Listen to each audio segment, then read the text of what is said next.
And this is me trying to figure out how to wrap the strap around my wrist. Can't remember.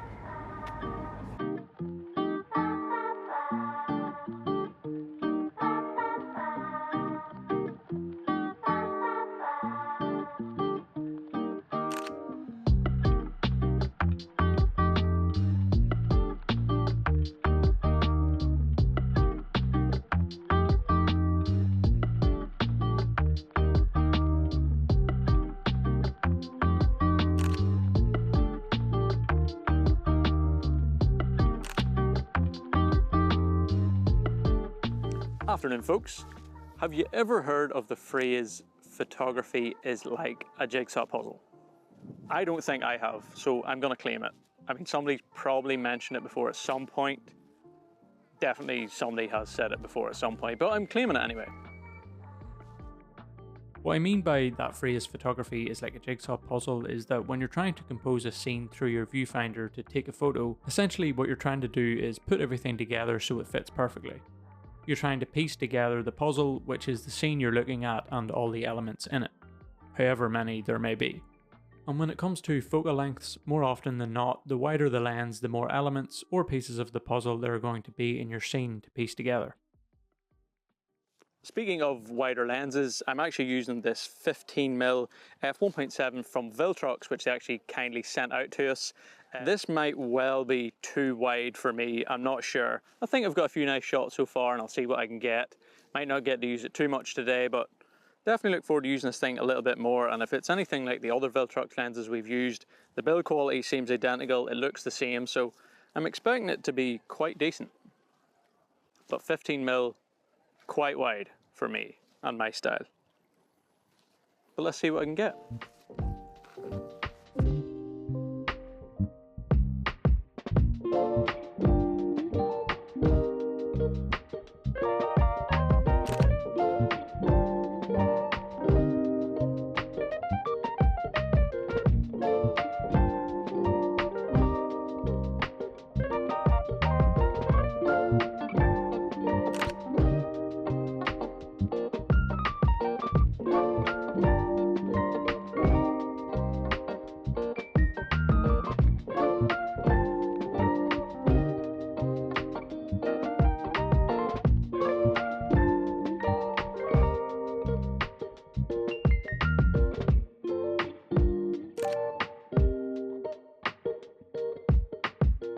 So I just want to jump in with a little bit of information. Me and Christina actually started off with, well, our first proper camera was actually a Sony RX10 III, which is quite a random camera, not something you see too often, but it's essentially sort of for sports and wildlife photography. It had like a 1-inch sensor, but it had like a 60 to 600mm zoom lens or something. So we've kind of went from that to the Fujis and then slowly got some wider lenses and stuff. So starting from the extreme long end when it comes to lenses to a 15mm today, so quite a difference. With the Sony, I was able to just zoom way in really tight on things, and it was handy because I could get photos you just couldn't get with wider lenses. But because you can just punch in and don't have to compose a wider scene, it makes things a bit easier and you don't have to think as much about composition. With wider lenses, you can't really rely on shallow depth of field or tight crops. You have to pay attention to the entire frame and where to place things in the composition. With wider lenses, especially primes, you also have to move around more with your feet, and by doing this, you can end up really improving your compositions. You can't just set up a tripod and hope it works, you're forced to move around a bit more, and more often than not I find this leads to you finding a better way to shoot a scene. You start to train your brain the more you do this, and then you start seeing compositions in wider scenes. Scenes that maybe would have seemed a bit chaotic to you before, you can now see the potential for photos there, and you have the ability to compose things properly to create good photos because you're used to dealing with it.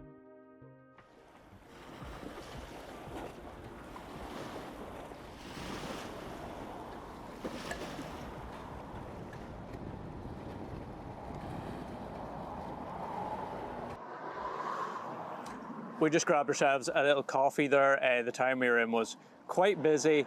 Actually quite nice for photos, I think, but just so many cars everywhere. So had our coffee, just going for a little drive here. I just want to quickly show you, or try and sort of explain how I'm trying to line up a frame with this 15mm lens, how it looks, and just kind of how tricky it is. It's fun, but very wide, and yeah, there's a lot in the frame. So I'm kind of at this little pier bit, and I think there might be a shot here, so let's see. So the light is coming and going here. It's quite overcast, so we're just getting wee pockets of light, which is what I'm trying to wait for. There's a lot kind of going on in this scene, and obviously with this lens it makes it very wide, so I'm trying to include more things in the foreground to obviously try and explain how I'm composing a wider lens shot.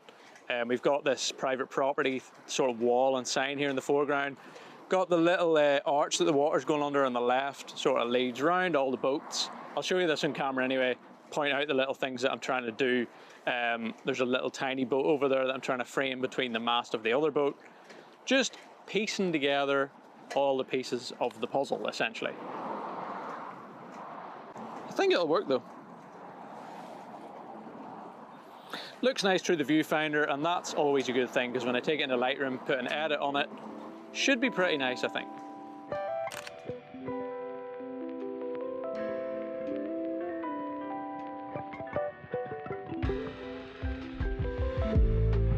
So with these wider lenses, you really start to learn how to compose scenes better, because you have to be aware of quite a few more things in the scene.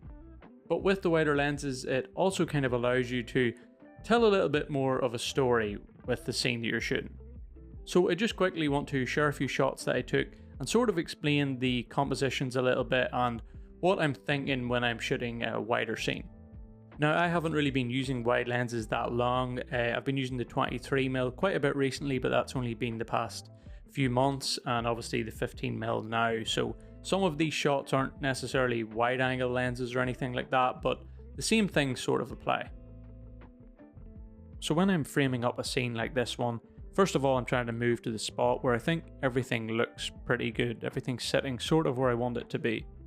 I then pay a bit more attention to certain elements in the frame and make sure that they're not overlapping. So for example, the house in the distance has its own space and nothing's overlapping it. Then the electric pole on the lane here is placed in between the two trees just to give it a little bit of space. And then this fence that's running along the left hand side here has these wooden posts along it, and I'm just making sure that these aren't kind of half in the frame, half out. It just makes things a little neater when there's a little bit of a gap from the edge of the frame. In this case, it's very small, but it is there. I'm then paying attention to the gate on the right hand side and the rusty post here that's holding it up. It again is placed between the two trees in the distance, and it's also not overlapping the sky. If I had have held the camera lower, then that post also would have peeked over the mountains, and that is not really what I was looking for. We also have these purple weeds, I can't remember what they're called, on the right hand side here, and it is overlapping the green bush behind it, which just makes it stand out a little bit more instead of overlapping the gate. And then we have the shadow in the foreground here. I could have moved forward a little bit or cropped this out completely, but I like that it adds a little bit of contrast in the foreground and you can see how the sun is shining into the frame. Oh, and one more thing I'm forgetting here, the foliage or green bush on the right hand side of the gate here. I also wanted to make sure that it wasn't overlapping the mountain and was within the horizon line, which it is, and I just think that's really neat looking. And it means that the only thing overlapping the horizon is the electric pole, which I think works. And then we have this shot from Lake Como, which I shot with my Nikon FE, my film camera. And this isn't the widest shot, but a lot of the same things apply. So what I was looking out for was, first of all, the shutter on the right hand side here. I wanted to make sure that it was not touching the edge of the frame. So like I said with the previous shot, everything has a little bit of space from the edge of the frame. So I was either going to keep the shutter in with a little bit of gap or completely remove it from the frame. We also have the wall with the red post box on it here. I just wanted to make sure it obviously wasn't overlapping the guy sitting behind it. And then we have this yellow sign with the shadow hitting the wall here. And I just wanted to make sure that that shadow was not overlapping the shutter and it was on the nice open bit of wall here because it just looks quite clean. And then the only other thing I was really keeping an eye on was the flag post here and the lamp post. I just wanted to make sure that they had their own space and they weren't overlapping anything. And it's also quite satisfying that these little pillars on top of the building on the right just angle off nicely towards the corner of the frame, which just makes it quite satisfying to look at. And here we have another shot from Lake Como. I know this is a very simple shot, but when shooting wider angle lenses, you do get a lot of this right here. Not this exact fence, obviously, but things really close to you or close to the bottom of the frame. And you just have to be aware of this because it's easy to focus more on the scene in the mid and background of a shot and miss things like this. What I want to do is give every element in my photo as much space as I can, so even though this shot is quite simple, if I had have held the camera a little lower, this little fence in the corner would have overlapped the small wall in the distance, leaving no space and just making the scene look a little bit messier. Because I held the camera a little bit higher and stood a little bit closer to the fence, there's now a nice gap between that fence and the wall, and we have some nice sort of negative space where the stones on the ground laid between the two. That last shot of the tree at Lake Como and the little fence is so simple, but I always remember it for the colours and just the calmness of that scene. It's quite a simple shot, but I really like it. It's probably one of my favourites actually. I really need to get some photos up on this wall, and I think that one might be one I might have to put up. I kind of want to see that as a print. I briefly mentioned a few minutes ago about being able to sort of tell more of a story with a wider lens. What I sort of mean by that is, if you have a scene you want to photograph wherever or whatever that scene is or what's in it, obviously the more elements you're able to include, the more someone looking at the photo is able to take in and try and make sense of where the photo might be or what might be happening. That's what I mean by being able to tell more of a story through it. You can kind of reveal more of what's in the area or what might be going on. Obviously, the more you punch into a scene or zoom in, the more you're cutting out, the less that tends to be in the frame then. So it might be a little bit harder for a viewer to maybe understand where that photo is or what's going on. That's kind of what I mean by telling a story with the photo or composition that you're shooting. This bracelet's probably not a great idea for recording videos every time. Put my hand down, touches the table. Apologies. I really do enjoy shooting a little bit wider now. The 15mm is probably a little bit wide for me, and I definitely won't go any wider, but I do like it. It's a little bit more challenging, and as I mentioned, it's fun to kind of try and put the pieces of a puzzle together on a wider scene. I also feel like I'm getting better as a photographer now, so when I go to most areas I find that I'm actually able to find compositions that I definitely wouldn't have before, and you notice that more with a wide lens because I'm able to piece things together to make scenes look nice that before I wouldn't even have thought of taking a photo of. I would have just thought things are a little bit too messy, I need a tighter lens to be able to narrow in on a subject, which I still like, but now I'm more confident with wider lenses and able to get photos in places that I think are probably a little bit tricky, or definitely would have been tricky for me a year ago even. I think that's enough blabbering for this one, but just before I finish, I would like to maybe do like a review style video or maybe even a live stream where I get to check some of the photos out from you guys. I wouldn't say critique them, but I'll give my opinions on them, take a look at them. I think it would just be fun, and it's nice for me to be able to see some of the photos that you guys take. So if that's something you're interested in, jump in the Discord. The link is below. There's a section for photography. Drop your photo in there and I will pick some of them out and review them in a video if I get enough of them in there. Or you can email them if Discord isn't your thing, but Discord would make it a lot easier. I was also toying with the idea of starting up a Reddit thread, but I don't know. But yeah, if you'd like to maybe be featured in the video, join the Discord and drop your photo in. Hopefully this one was helpful, and yeah, maybe give it a thumbs up, consider subscribing, and I will see you in the next one. As we always say, take it easy, don't be a stranger.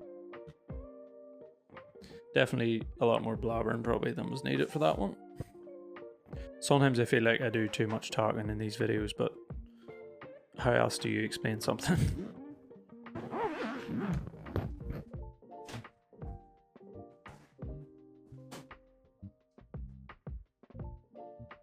By the way, I bit my tongue really badly earlier when I was eating something, and I feel like you could probably tell with how I'm speaking.